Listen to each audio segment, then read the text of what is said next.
Shalom saudara yang dikasihi Tuhan Yesus Kristus. Selamat malam, selamat berjumpa kembali dalam renungan pada malam hari ini. Salam sejahtera buat saudara semua dimanapun saudara berada.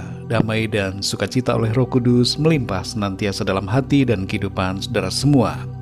Sebelum kita mendengarkan renungan firman Tuhan, mari sama-sama kita siapkan hati dan berdoa.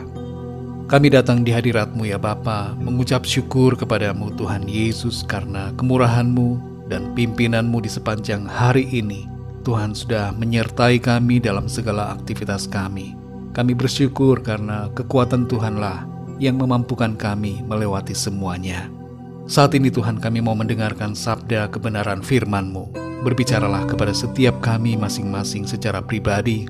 Urapi kami Tuhan, dan berikan kami pengertian untuk kami dapat memahami akan firman-Mu. Terima kasih Tuhan, dalam nama Tuhan Yesus kami berdoa. Haleluya, amin. Saudara yang dikasihi Tuhan, ayat renungan kita pada saat ini terdapat dalam kitab Kejadian pasal 45 ayat yang kelima. Tertulis demikian.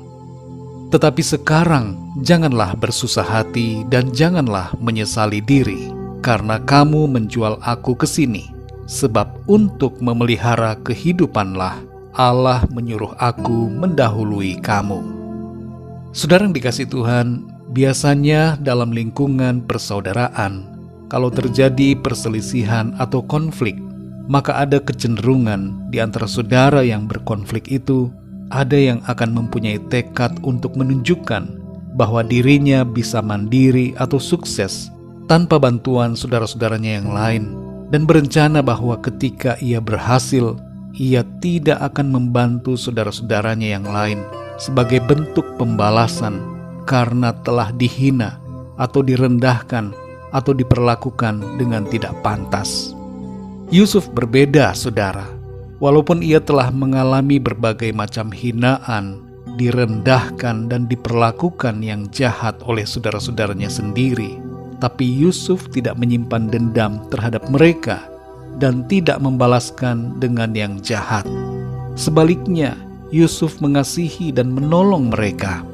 Dalam Kejadian 45 ayat 5 ini, Yusuf berkata kepada saudara-saudaranya agar mereka tidak bersusah hati dan tidak menyesali diri, karena tindakan mereka menjual Yusuf ke Mesir mempunyai suatu tujuan yang baik dari Tuhan, yaitu untuk memelihara kehidupan mereka semua.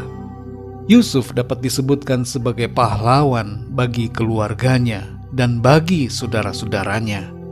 Dan sebagai pahlawan ia tidak sombong, tidak menyimpan amarah atau dendam, tapi mengampuni dan berkemurahan kepada saudara-saudaranya. Sikap Yusuf ini, saudara, berbeda dengan sikap sebagian orang yang tidak mengerti tentang makna kehidupan di dalam Tuhan dan arti akan keberadaannya di dunia ini, yang ketika berhasil secara materi dan berkelebihan dibandingkan saudara-saudaranya, menjadi lupa diri dan tidak mau menolong saudara-saudaranya yang lain karena masih menyimpan amarah dan sakit hati. Sikap yang demikian tidak ada bedanya dengan orang yang melakukan kejahatan. Saudara yang dikasihi Tuhan, kalau kita diberkati Tuhan secara materi dan berkelebihan, maka itu mengandung suatu maksud dari Tuhan untuk kita menjadi pemelihara kehidupan dari saudara-saudara yang berkekurangan, dan bahkan tidak terbatas kepada orang-orang yang ada dalam lingkungan keluarga, tapi juga kepada semua orang.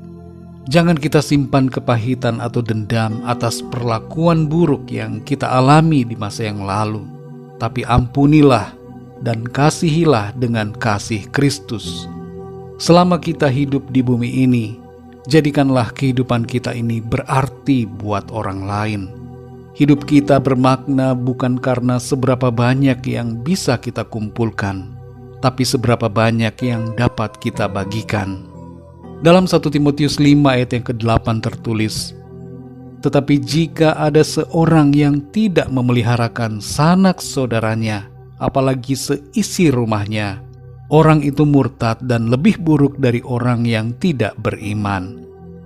Kita perhatikan di sini, saudara, bahwa orang-orang yang melupakan tanggung jawab untuk memelihara sanak saudaranya dan apalagi keluarganya sendiri disamakan dengan orang yang melupakan Tuhan.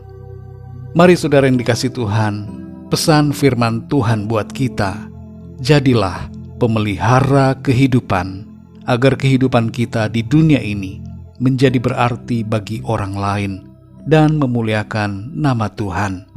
Tidak perlu kita menunggu keberhasilan datang menghampiri kita. Selama kita dapat melakukan sesuatu bagi orang lain, sekecil apapun itu, lakukanlah dengan kasih.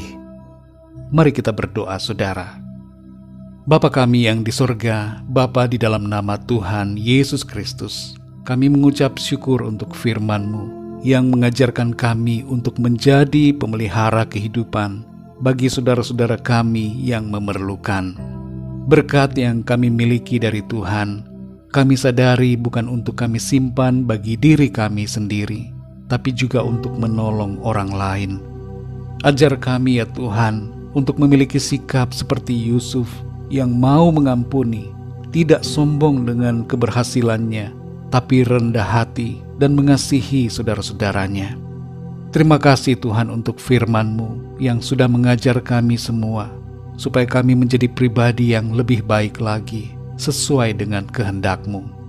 Ingatkan kami selalu ya Roh Kudus, akan perintah-Mu Tuhan, supaya kami senantiasa hidup dalam terang firman-Mu. Malam ini Tuhan, kami mohon perlindungan-Mu atas kami semua, dalam tidur kami. Berikan kami tidur yang nyenyak, dan bangunkan kami kembali dengan kekuatan baru, tubuh yang sehat, dan disegarkan secara jasmani dan rohani. Sembuhkanlah ya Tuhan semua yang sedang mengalami sakit saat ini, baik yang berada di rumah dan juga yang berada di rumah sakit. Jamah tubuh mereka ya Tuhan, dan berikan kekuatan dan kesehatan yang sempurna. Pulihkan tubuh mereka agar sehat kembali untuk hidup melayani Tuhan. Berikanlah pertolongan-Mu juga kepada yang sedang dalam masalah dan persoalan, agar ada jalan keluar atas setiap kesulitan yang sedang mereka hadapi. Nyatakanlah mujizat-Mu Tuhan dalam kehidupan mereka. Apa yang mereka rindukan, Tuhan jawab dengan kuasa dan kasih-Mu. Berkatilah bangsa dan negara kami Indonesia. Pulihkan situasi keadaan yang ada saat ini, dan berkati juga semua bangsa di dunia ini ya Tuhan. Curahkanlah hujan keselamatan dan pertobatan, agar setiap orang mengalami jamahan Tuhan secara pribadi dan bertobat serta kembali hidup dalam kehendak-Mu. Terima kasih Tuhan, kami percaya berkat damai sejahtera dan kasih karunia Tuhan senantiasa berlimpah dalam hidup kami. Terpujilah nama-Mu ya Bapa. Hanya di dalam nama Tuhan Yesus Kristus, Tuhan dan Juru Selamat kami, Raja segala raja, Tuhan di atas segala Tuhan, Allah di atas segala Allah, kami berdoa dan mengucap syukur. Haleluya, amin. Puji Tuhan, saudara yang dikasihi Tuhan, saya percaya firman Tuhan menjadi berkat dan kekuatan buat saudara semua, dan Roh Kudus akan menolong saudara untuk lebih lagi memahami kebenaran firman Tuhan. Tuhan Yesus memberkati saudara semua. Selamat malam, selamat beristirahat, dan sampai jumpa dalam renungan yang berikutnya. Haleluya.